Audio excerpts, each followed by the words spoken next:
Hello students. Today we are going to start our next topic in the atoms and molecules. Okay. But before we starting the next topic, let us take a brief preview on the previous lecture. So पिछली बार के lecture में हम लोगों ने क्या क्या देखा था कि वे जनरली स्ट्रक्चर ऑफ एटम्स क्या होते हैं, स्ट्रक्चर ऑफ एटम के अंदर हम लोगों ने देखा था कि एटॉमिक मास क्या होता है। उसके बाद हम लोगों ने देखा था कि एटोमिसिटी क्या होती है, और आज हम आगे बात करने वाले हैं कि एटोमिसिटी के अंदर जो मॉलिक्यूल्स की एटोमिसिटी है उसमें हम लोग डिफरेंट टाइप्स के मॉलिक्यूल्स देखने वाले हैं। चलो वो आज हम लोगों का टॉपिक होने वाला है। सबसे पहला है हमारा ये the atomicity of some common elements given below. सबसे पहले रिवाइज कर लेते हैं कि एटोमिसिटी है क्या। The number of atoms constituting a molecule is known as its atomicity, यानी कि जो मॉलिक्यूल्स के अंदर, तो सबसे पहले बात आती है फिर से मॉलिक्यूल्स के बारे में। अब मॉलिक्यूल्स क्या होते हैं जनरली, तो मॉलिक्यूल्स जो होते हैं वो दो या दो से ज्यादा एटम्स मिलकर बनाने वाली जो चीज है उसको हम लोग क्या कहते हैं, मॉलिक्यूल्स कहते हैं। अब वही मॉलिक्यूल्स के अंदर जितने एटम्स प्रेजेंट है, अगर मुझे उसको मेजर करने हैं तो मैं किस तरह से कर सकता हूँ, बाय दी एटोमिसिटी। ओके, तो एक ही मॉलिक्यूल के अंदर कितने एटम्स है उसको मैं क्या कह सकता हूँ, एटोमिसिटी कह सकता हूँ। अब बात करते हैं atomicity of some common elements is given below. Non metal जो है उसमें हम लोग देखते हैं हीलियम, नियोन और आर्गन।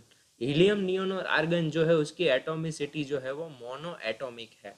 उसके बाद ऑक्सीजन जो है, हाइड्रोजन जो है, नाइट्रोजन जो है, क्लोरीन जो है, फ्लोरीन जो है, उसकी एटोमिसिटी जो है वो डाई एटॉमिक है। इसके अंदर यानी मोनो एटॉमिक, यानी कि इसके अंदर हेलियम का एक एटम होगा, नियन के अंदर एक ही एटम होगा, आर्गन के अंदर एक ही एटम। जबकि ऑक्सीजन जो है वो एलिमेंट को बनाने के लिए मुझे एटलीस्ट टू एटम्स तो चाहिए। इस वजह से मैं ऑक्सीजन को डिफाइन किस तरह से कर सकता हूँ, O2 से। उसी तरह से हाइड्रोजन को मैं किस तरह से डिफाइन कर सकता हूँ, H2 से। नाइट्रोजन को मैं किस तरह से डिफाइन कर सकता हूँ, N2 से। क्लोरीन को किस तरह से डिफाइन कर सकता हूँ। ये कैसे आएगा आप लोगों को, जब आप लोग पूरा एलिमेंट्स वाला जो टेबल है जो मैंने सेकेंड लेक्चर के अंदर डिस्क्राइब किया था, वो अगर आप लोग परफेक्टली जानते होगे तो ही आप लोग ये परफेक्टली समझ पाओगे। ओके, इसके बगैर आप लोगों को ये शॉर्टकट कीज आएगी ही नहीं। ओके, और इसको ऑक्सीजन बनाने के लिए मुझे एटलीस्ट दो एटम तो चाहिए ही, इसी वजह से ये डाई एटॉमिक है। उसी तरह से फॉस्फोरस जो है वो टेट्रा एटॉमिक है। उसी तरह से सल्फर जो है वो पॉली एटॉमिक, यानी कि 8 एटम्स पर मॉलिक्यूल। अगर एक मॉलिक्यूल में सल्फर का मेरे को इस्तेमाल करना है तो एटलीस्ट मुझे 8 एटम्स चाहिए, तभी जाकर मैं पूरा एक सल्फर का एलिमेंट बना सकता हूँ। उसके बगैर मैं सल्फर का एटम जो है वो बना, सल्फर के जो एलिमेंट्स है वो बना नहीं पाऊंगा। ओके, तो ये हम लोगों का कंपलसरी कंडीशन हो गया। इस वजह से ये हीलियम जो है वो मैं एक ही एटम से बना सकता हूँ, नियोन एक ही एटम से बना सकता हूँ, आर्गन भी एक ही एटम से बना सकता हूँ। ओके, तो ये उसकी एटोमिसिटी हो गई। अब बात करते हैं मॉलिक्यूल्स ऑफ कंपाउंड्स के बारे में। ये एलिमेंट्स तो हम लोगों को समझ में आ गया कि भाई एलिमेंट्स जो होते हैं वो सिंगल एटम से ही बने हुए होते हैं, और इसके अंदर एक ही टाइप के एटम्स जो होते हैं वो प्रेजेंट होते हैं। अब मॉलिक्यूल्स ऑफ कंपाउंड्स के बारे में बात करनी है तो कंपाउंड्स के अंदर दो अलग अलग टाइप्स के एलिमेंट्स प्रेजेंट होंगे, या तो फिर हम लोग ऐसा कह सकते हैं कि दो अलग अलग एटम्स ऑफ एलिमेंट्स इसके अंदर प्रेजेंट होंगे। जिसको हम लोग क्या कह सकते हैं, मतलब मान लो कि दो एटम्स है, एक हाइड्रोजन का एटम हो गया और एक ऑक्सीजन का एटम हो गया। अब मेरे को पता है कि अगर ऑक्सीजन मुझे सिंपली भी बनाना है, एक सिंगल एलिमेंट ऑफ ऑक्सीजन बनाना है, तो भी मुझे टू चाहिए। हाइड्रोजन भी कितने चाहिए, टू चाहिए। और इन दोनों का कॉम्बिनेशन करके मैं 2H2O इस तरह से कुछ बनाऊंगा तो वो बनेगा मेरा वाटर, और इसको मैं कहूंगा compound. Okay, the molecules of compound are formed when atoms of different elements combined chemically in definite proportion। तो यानी कि एक मॉलिक्यूल ऑफ कंपाउंड बनाने के लिए बहुत ही इंपॉर्टेंट पॉइंट भाई आप लोगों का, मॉलिक्यूल ऑफ कंपाउंड किस तरह से बनाया जाता है, तो atoms of different elements combine chemically in definite proportion, तब जाकर मैं क्या बना सकता हूँ, कंपाउंड बना सकता हूँ। जबकि एलिमेंट बनाने के लिए मेरे को सिर्फ सिंगल टाइप्स के मॉलिक्यूल्स की ही ज़रूरत पड़ती है। ओके, उसको बनाने के लिए मुझे दो या तीन टाइप के अलग अलग एटम्स या फिर मॉलिक्यूल्स की जरूरत, एलिमेंट्स की जरूरत नहीं पड़ती है। ओके, तो इस तरह से मैं क्या बना सकता हूँ, कंपाउंड बना सकता हूँ। सो कंपाउंड जो है उसके एग्जांपल्स है CO2, यानी कि इसमें कार्बन का है, एक ऑक्सीजन का है। ओके, देखो यहाँ पर लिखा भी हुआ है 1 carbon and 2 oxygen atom. Okay, यहाँ पर लिखा है ना, डिफाइनाइट प्रपोर्शन का मीनिंग क्या होता है कि जिसको हम लोग गिन सके। ओके, जिसको हम लोग मेजर कर सके, उतने प्रोपोर्शंस के अंदर अगर जो एटम्स मिक्स हुए होंगे तो उसको क्या कह सकते हैं, हम लोग कंपाउंड कह सकते हैं। Therefore, the ratios by number of atoms present in the molecules of carbon dioxide is 1 by 2. This means that the ratio of mass of atom present in the molecules is 3 by 8, because it will be the 12 into 1 divided by 16 into 2, that is the 12 divided by 32, and divided by 12 divided by 32 जो है उसको हम लोग divide करेंगे तो 6 to जा और 16 to जा कर सकते हैं। ओके, हम लोग ओके, ऑल्सो हम we can divide that the 3 four जा एंड 8 फोर जा, तो भी हो जाएगा डिवाइड। 8 फोर जा करेंगे और 3 फोर जा करेंगे तो भी डिवाइड हो जाएगा। Okay, where 12U and 16U are the atomic masses of carbon and oxygen atom representative respectively। Okay, ये बात हो गई मॉलिक्यूल्स ऑफ कंपाउंड के बारे में। तो ये डिफरेंट डिफरेंट टाइप्स के मॉलिक्यूल्स ऑफ कंपाउंड यहाँ पर दिए गए हैं। एक तो वाटर है जिसके अंदर हाइड्रोजन और ऑक्सीजन है, एमोनिया है जिसके अंदर नाइट्रोजन है, हाइड्रोजन है, तो इसको हम लोग H2O लिख सकते हैं, इसको हम NH3 लिख सकते हैं, इसको हम CO2 लिख सकते हैं, इसको हम CO लिख सकते हैं, और हाइड्रोजन पेरोक्साइड है उसको भी लिख सकते हैं हम लोग। Okay, structure of some molecules के बारे में बात करते हैं। तो स्ट्रक्चर ऑफ मॉलिक्यूल्स के बारे में बात करने से पहले हम लोग दो चीज़ों के बारे में स्टडी कर लेते हैं। एक जो होते हैं सिंगल कोवेलेंट बॉन्ड,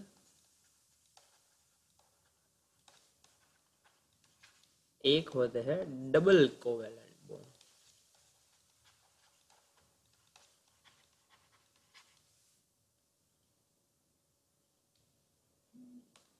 सो सिंगल कोवेलेंट बॉन्ड क्या होते हैं जनरली? सिंगल कोवेलेंट बॉन्ड के अंदर हम लोग क्या करते हैं, जनरली दो एलिमेंट्स होते हैं, वो दो एलिमेंट्स जो होते हैं वो सिंगल इलेक्ट्रॉन्स की पेयर से जुड़े हुए होते हैं। अब आप बात करोगे कि सर ये इलेक्ट्रॉन्स बीच में कहाँ से आ गए, तो स्ट्रक्चर ऑफ एटम जो होता है उसमें हम लोग स्टडी करेंगे आगे के चैप्टर के अंदर कि एटम का जो स्ट्रक्चर होता है उसमें मैंने ऑलरेडी बात कर रखी है कि बीच के जो न्यूक्लियस पॉइंट होता है वहाँ पर न्यूट्रॉन और प्रोटॉन होते हैं, और उसके आसपास क्या घूमते रहते हैं, इलेक्ट्रॉन्स जो है वो घूमते रहते हैं। Okay, electrons will be rotate around the nucleus. Okay, so ये जो इलेक्ट्रॉन्स घूमते रहते हैं वो इलेक्ट्रॉन्स अगर किसी दूसरे एलिमेंट के साथ पेयर में काम करेंगे और वो भी सिंगल बॉन्डली, अगर दो एलिमेंट्स जुड़ते हैं, पहले तो आप ये समझ लो कि दो एलिमेंट्स क्या होते हैं। सपोज कि एक एलिमेंट हो गया हाइड्रोजन, एक एलिमेंट हो गया क्लोरीन, तो ये दोनों अगर जुड़ जाएंगे, इसमें देखो ना कोई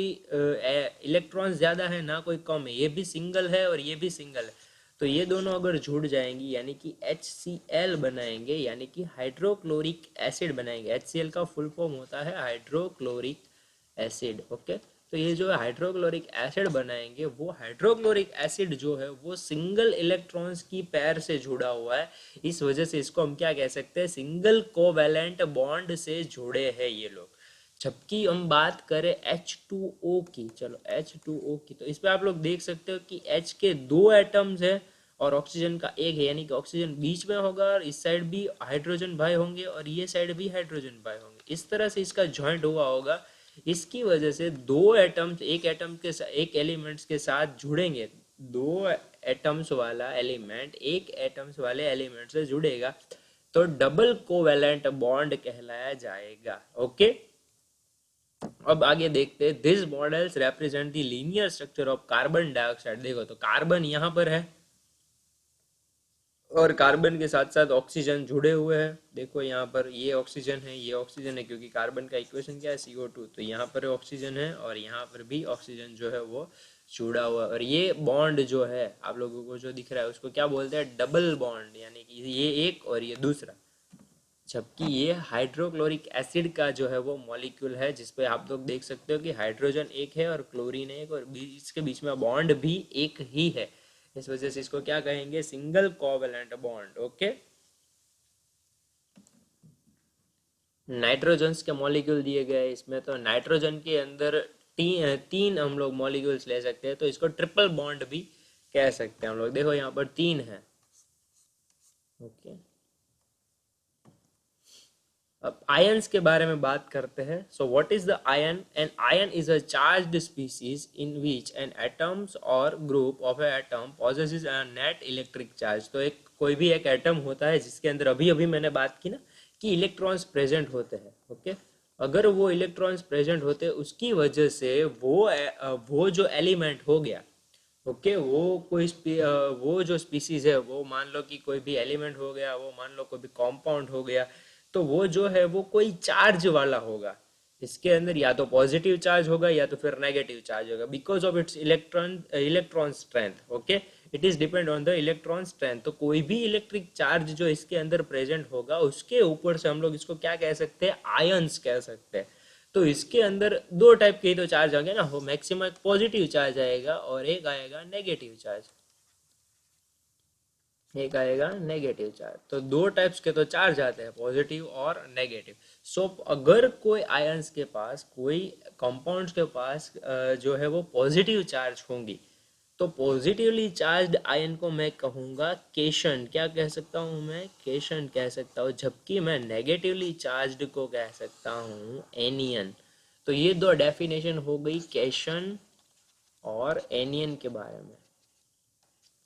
ओके, कैशन यानी कि पॉजिटिव चार्ज वाले आयन और एनियन यानी कि नेगेटिवली चार्ज वाले आयन। ओके, तो इस तरह से आप लोग याद रख सकते हो कि कोई भी एलिमेंट जो है जिसका चार्ज अभी पॉजिटिव है, ये किसके ऊपर डिपेंडेंट होगा? जब आप लोग ये स्टडी करना स्टार्ट करोगे कि कोई एक आयन है जिसके अंदर के इलेक्ट्रॉन्स इतनी स्ट्रेंथ वाले हैं, अगर वो इलेक्ट्रॉन्स जो है वो डोनेट करता है तो it will become a negative, अगर वो एक्सेप्ट करता है then it will become a positive. So that is the dependence of the cation or anions process. Okay, कि वो पॉजिटिव चार्ज आयन बनेगा या फिर नेगेटिवली चार्ज आयन बनेगा, और जो चार्ज वाला आयन बनेगा उस हिसाब से हम उसको कैशन या फिर एनियन कह सकते हैं।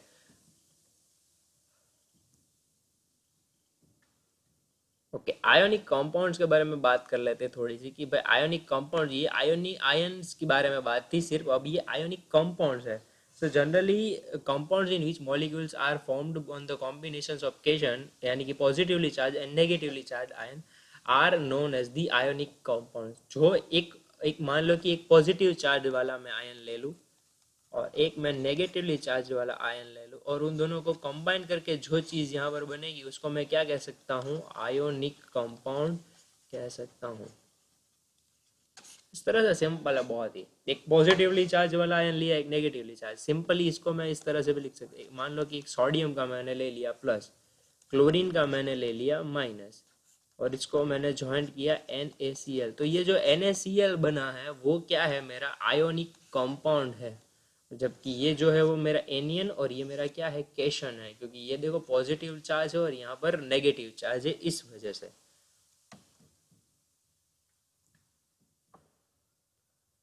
नेक्स्ट टॉपिक में हम लोग बात करेंगे कि भाई writing the chemical formula of compounds क्या होते हैं, हम लोग किस तरह से कंपाउंड के फार्मूला को लिख सकते हैं। ओके, आज आपको दो टॉपिक्स जो है वो होमवर्क में लिखना है, और कल हमारा लास्ट टॉपिक हो जाएगा, और इसके उसको ख़त्म करने के बाद हमारा ये चैप्टर जो है वहाँ पर फिनिश्ड हो जाएगा। ओके, सो आपको यहाँ पर मैं होमवर्क वाले क्वेश्चन दे देता हूँ। Question number 1,